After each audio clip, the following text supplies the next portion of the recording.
難得有旅行團呢係搭中咗聖誕長假，咁所以冇睇清楚呢就報咗名啦。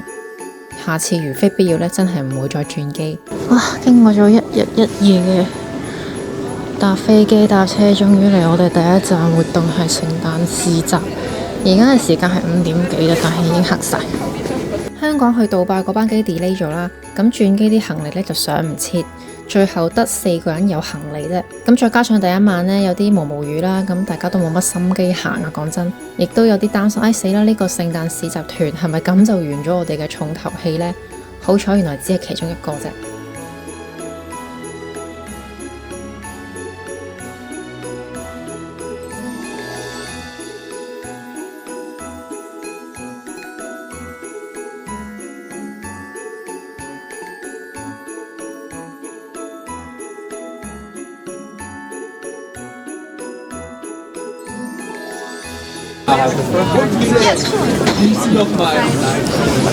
即係隻杯係5蚊，呢隻杯9熱嘅喎，緊熱嘅。係啊。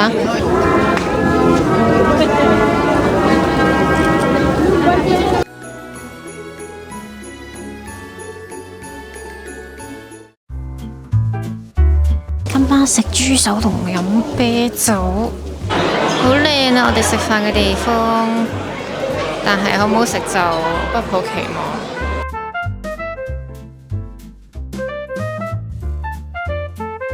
超巨型，佢話唔係薯仔啊嘛，但係糯米啊，鮮人嘅，呢個就係酸菜。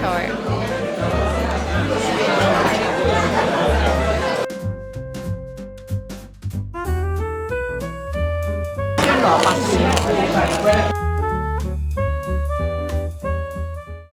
喺機場搞報失行李呢，嘥咗好多時間，佢哋嗰啲溝通好混亂啊。咁領隊呢就教我哋填第2晚嘅酒店，因為嗰間會住2晚嘅。今晚呢就一定送唔切㗎啦，就算有都。咁由於冇乜行李嘅關係啦，咁都唔使點執篋啦，所以好快沖完涼就可以瞓覺。早餐嘅正常操作啦，都係呢啲機㗎啦。呢間酒店早餐係幾好㗎，我覺得，尤其是佢個煙肉幾好食啦，同埋佢有煎蛋提供，因為之後嗰幾間呢都係得啲好難食嘅炒蛋。布拉格溫泉小鎮有人話可以唔嚟，我覺得如果順路還好嘅，但係特登嚟嘅話呢就唔需要啦。好似 Harry Potter 嗰個，你而家去行街，跟住1個鐘頭食 lunch。再有2個鐘自由時間，係捷克嘅，佢會帶我哋唱錢。2380係咪啊？即係你100蚊換咗2300。我覺得呢個悶嘅主要原因呢，係因為我哋要喺度留2個半鐘啊，反而之後一啲需要多啲時間遊覽嘅地方呢，偏偏唔可以停太耐。就係街市噴泉，裏面有好多泉眼噴水出嚟。呢個自己斟啊？呢個自己斟咪咯。可以飲㗎？所有都係飲到嘅。飲杯飲咯，自己買個杯飲咯。哦。係啊，自己買個杯飲。So。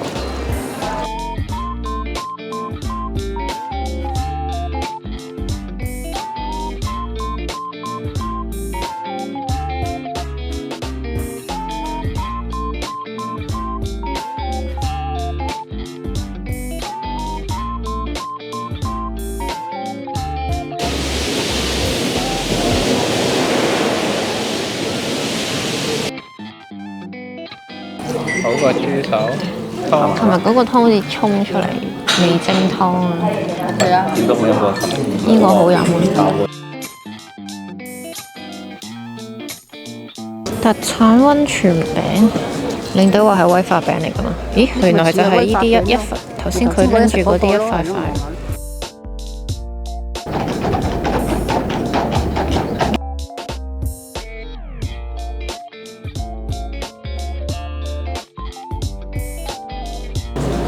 間係5星級酒店，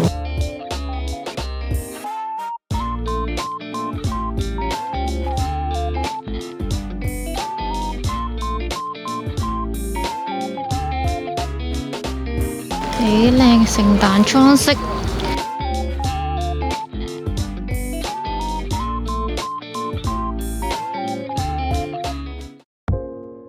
今晚最重要就係想知道啲行李究竟到咗未，因為航空公司嗰邊嘅資料好混亂啊。有啲人收 email 就話個行李到咗第一間酒店，佢呢就話收到已經返咗香港。我同媽咪就比較好彩，第一批已經有我哋份啦。人生第一次覺得 Caesar salad 係咁好食啊！呢道菜我個人認為係最難食嘅成個 trip 入邊。甜品就普普通通嘅芝士蛋糕啦，大家都好緊張，究竟1點鐘嗰批行李有冇自己份啊？喺度 G 喺度 H 好啦，齊晒啦！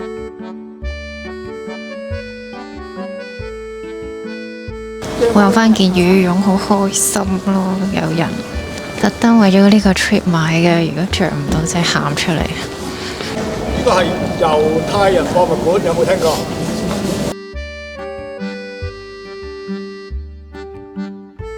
？Oh my god！呢個聖誕市集好靚喎，嗰多棵聖誕樹，英文中有啲似上樹垂少。Burn！我哋等到搭正個天文鐘咧，會有啲嘢睇啦。咁我諗企咗喺度大概5至8分鐘，睇完之後大家嘅反應同我一樣。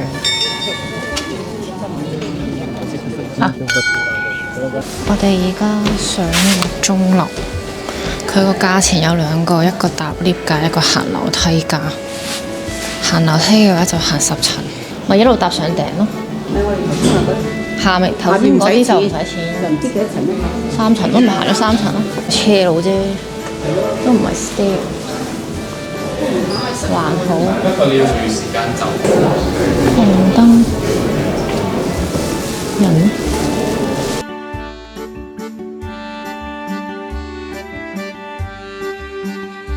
我哋上咗個天文鐘啊，最頂就係咁樣，有得出去睇太好啦！我初初以為要隔住個玻璃，呢個就係頭先個市集，唔係咁望落去都唔係好大，但係棵聖誕樹好大棵咯。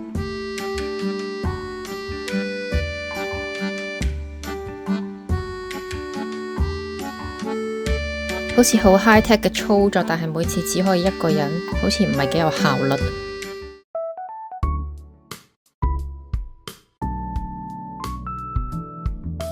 咁靚喎！呢間餐廳有好多窗嘅，點解？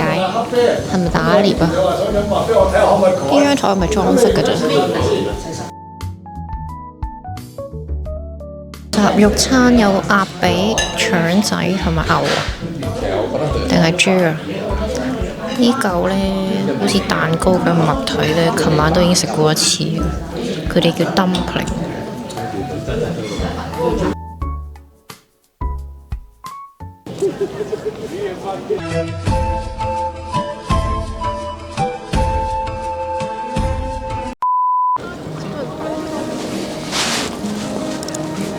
我哋而家去邊個教堂啊？聖維德教堂，門票係要呢個200幾蚊，所以領隊係唔會跟我哋入去，佢有一個當地嘅導遊帶我哋。見唔見到前面紅色旗仔嘅翠明假期？呢個係總統府，但係話依家已經冇總統喺度住嘅啦。左邊係捷克國旗，右邊係烏克蘭國旗，因為佢力挺烏克蘭，所以就要升國旗。紅衣主教係咩嚟嘅？你當係地方大佬咁咯。教宗下邊最大嗰啲咪係每個地頭一個啊！即係香港以前陳日君都係紅衣主教嘅。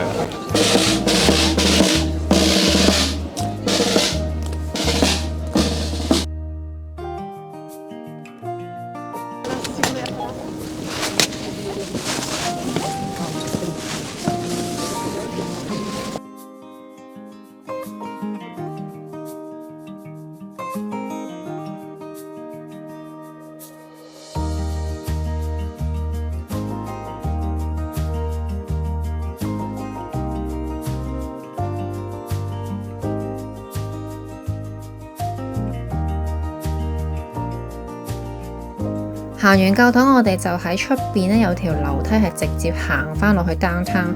今日咧算係行得最多路嘅一日。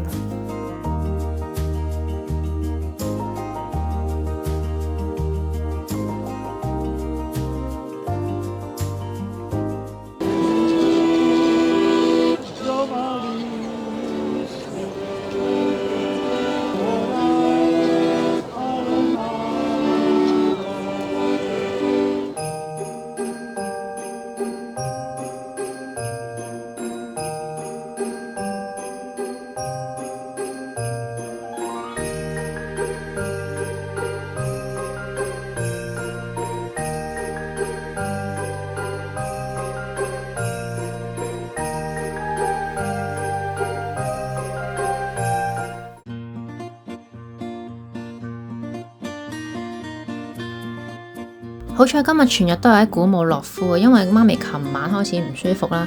咁如果佢今日真係頂唔順，都可以返酒店唞下。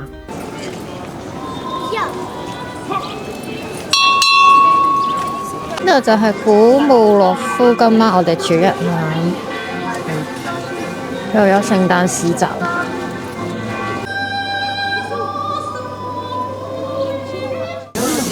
今日食 lunch 嘅地方喺個酒店後面嘅啫。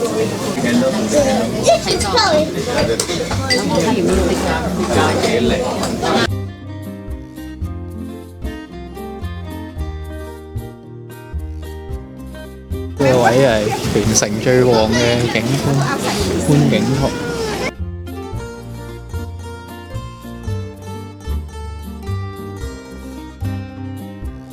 呢間又係聖維德啊，不過係古姆洛夫。真係好細啊！其實呢個鎮係啊，已經摸熟咗點行。領隊帶我哋行返上去，我哋一入嚟見到嗰座 Cloak Bridge， 咁喺上面呢就可以望返落去個小鎮嘅全景。呢間就係我哋喺古姆洛夫嘅酒店住一晚嘅，睇就咁睇好似好細喎。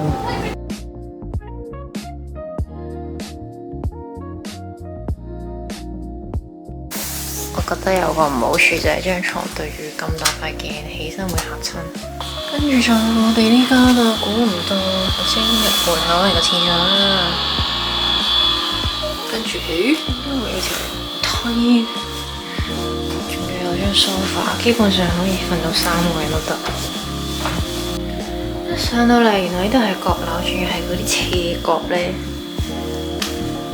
佢哋啲床咧全部都係咁窄嘅，同埋好高嘅，呢度有個櫃，跟住部電視喺呢度。個天窗係有嘢睇嘅，望翻個塔啊，出邊彩繪塔，頭先我哋行嗰個。古姆洛夫呢個小鎮，我初初覺得係有啲細嘅，因為好似好快就行完一個圈，但係其實係幾舒服㗎，同埋而家踏正聖誕有市集啊，亦都有機會落雪嘅話呢，係好值得嚟，絕對係好過之前嗰個溫泉小鎮嘅。我見好多人都係包車入嚟住2日1夜咯。我哋間酒店嘅正門係對正嗰個 Christmas Street， 夜晚呢啲時間係好多人啦，好嘈，啲隔音好差，因為咁所以譬如我媽咪喺房咧就聽到啲人聲，佢初以為係有鬼。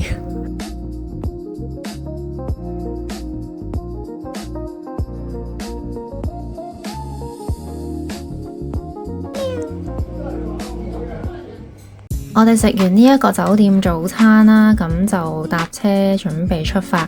去經過呢個月亮湖先嘅，咁個月亮湖都冇乜嘢睇嘅，因為今日好陰天啦，而且個湖邊呢係非常之大風，你見到啲浪，所以都好凍啊！我哋大約行咗45分鐘左右就上返車啦，然後就出發去下一站啦。首先食個 lunch 先嘅，呢一餐呢主要都係靠個湯同埋甜品，冇影到嘅雪糕咧醫肚。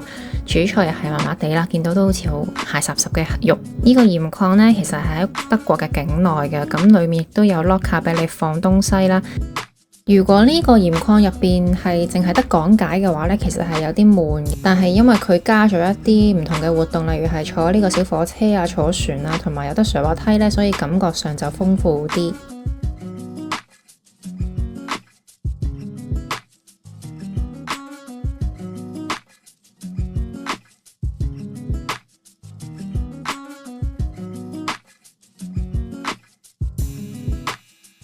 今晚嘅晚餐都幾唔錯，我本身呢就唔係特別中意食豬肋骨嘅，但係佢呢個煮得腍之餘呢又好入味啊，唔似煲完湯嗰一種豬骨，同埋佢最後呢係每人再整多2條俾我哋，係所以最後食到好飽嘅。由於其實只係8點啦，同埋今日好似感覺上冇做過啲乜嘢啊。咁所以我哋本身就諗住自己 Uber 出去嗰個聖誕市集嘅，咁後尾同台嘅團友講開啦，不如一齊啦，4個人，咁所以我哋最後就4個出咗去，好彩有去啫，因為其實聽朝呢，我哋雖然都會去返呢個地方，但係日頭個感覺係完全唔同咯。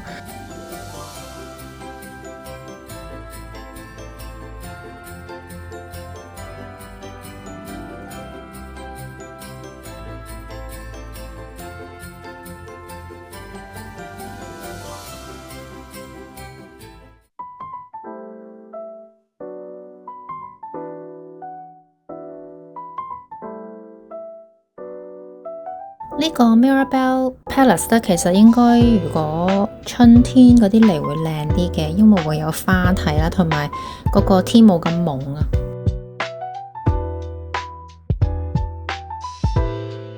VIP 今日係聖安夜，然後就去翻市中心，首先就係睇莫扎特嘅故居啦，亦都係有當地嘅導遊帶我哋行嘅，咁有佢嘅講解其實會好啲啦，同埋佢個知識都好豐富。呢個琴好搞笑，勁窄，應該唔係正常嘅闊度，個琴鍵嘅數目。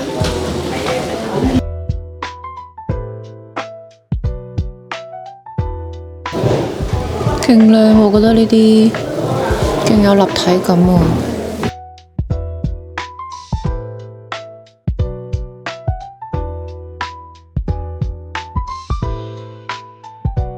搭纜車上城堡。其實今朝嘅行程都好緊湊，我哋行完係咁以啦，兜一個圈市中心，再上呢一個嘅堡壘。上到去堡壘呢，開始有啲飄雪啦，好細嘅。但係好嘅，因為我哋下晝呢就會去另一個地方，嗰個地方如果有雪嘅話呢，係會靚好多嘅。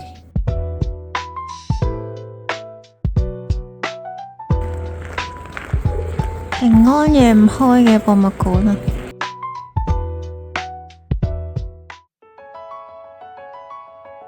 依家就我哋食午餐嘅地方，終於有魚食啦！日日都係食肉。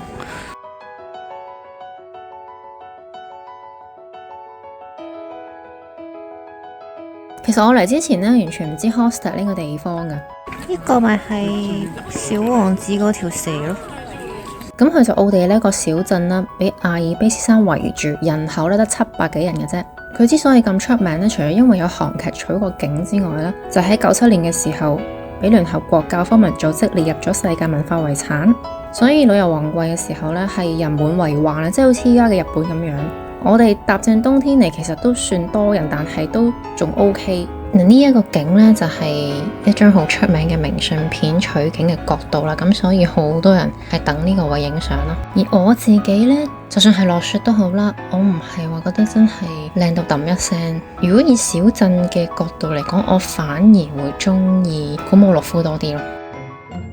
由於今晚係平安夜啦，咁所以都安排咗一個晚餐，雖然喺酒店嘅，但係叫做加拉甸娜，有幾道菜啊，又靚靚仔仔咁樣。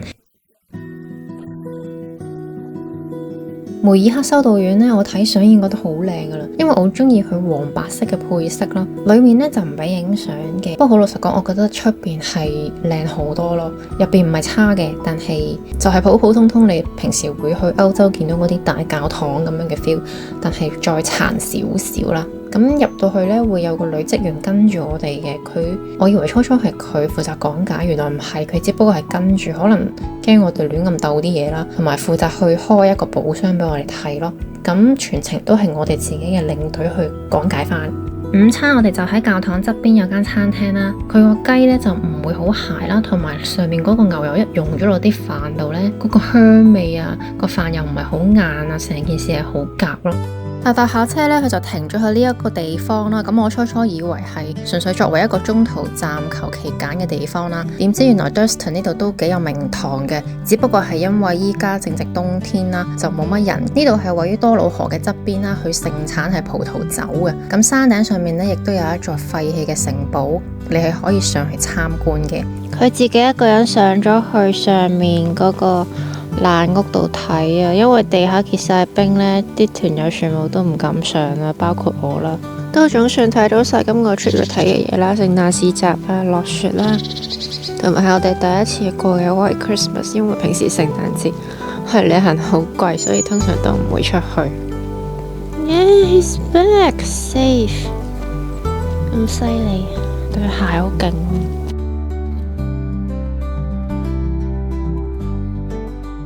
本身都覺得呢一個 trip 都去咗唔同嘅市集，體驗到唔同嘅風格啦。咁但係呢，當架旅遊巴一經過呢一度，大家見到嗰粒星真係嘩然，然之後好想快啲衝落車行過去咯。呢度應該係咁多個之中規模最大嘅，同埋好金光閃閃，好華麗啦，完全係市集版嘅 LV 咁嘅感覺。佢大到係可以你見到放到一棵好大嘅聖誕樹啦，又有木馬、摩天輪啊，有 N 咁多個攤位啦，仲有一啲溜冰同埋玩冰壺嘅區域啦，係真係好誇張啊！我覺得，所以真係好值得開一個市集系列啊！仲要講緊我哋呢個 trip 都未真係去過一啲最出名嘅市集咯。今晚間酒店終於靚少少啦，最後一晚。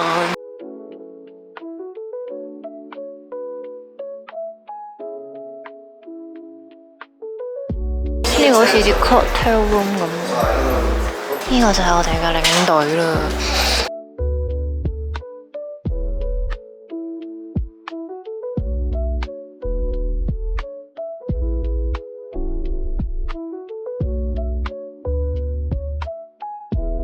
話說食飯嘅時候，有團友話佢哋間房係唔知未執房啊，定係點樣？總之係有啲嘢唔知多咗定係唔見咗啦。跟住我哋翻到房啦，我隔籬嗰個人見到張書台上面嗰個 notepad 咧寫住 hello， 跟住佢話佢一見到嗰時覺得頭皮發麻嘅感覺啦。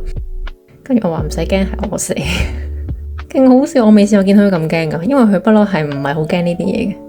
但係佢嗰下應該係以為真係哇咁猛料啊咁樣。最後一日嘅自助早餐啊，要食飽啲，因為晏晝冇嘢食，要上到飛機先有噶啦，除非自己買啦。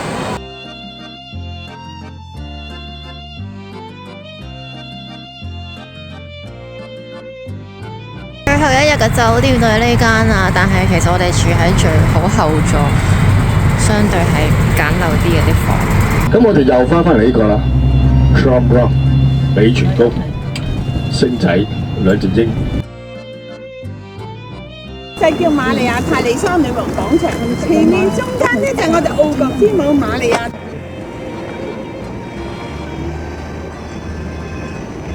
好搞笑，佢門口有隻象，唔知係咩意思。維也納呢個地方都係靚嘅，如果自由行應該會喺度再留耐啲，但我哋今日得半晝。係希特拉以前咧對萬人演講嘅地方嚟㗎嚇，咁有冇多時咧講完之後咧，客人咧即刻會舉手，因為如果你喺德國同澳國係唔容許咁嗰個即係希特拉嘅手勢。今日 Boxing Day 好多地方都唔開，超市全部都唔開，所以其實聖誕節搭正都未必係好事，最好係前少少嚟啦，因為啲市集都仲有。維也納真係好大嘅，下次我諗要嚟3日2夜咁樣，佢啲街又全部勁大，今日假期咧可能又冇乜人咧，感覺舒服過布拉格，同埋佢勁多博物館、歌劇院嗰啲咧，淨係逐間參觀都有排睇。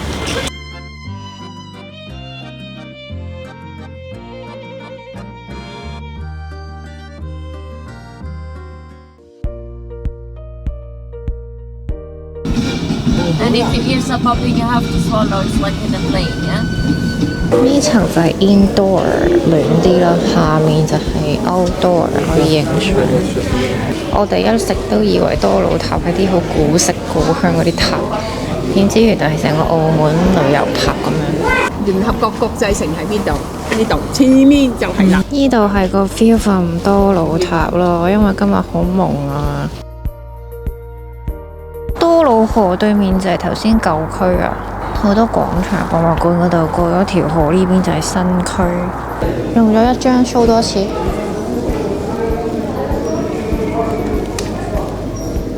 呢個成日話睇要加錢，但係唔知加幾多錢。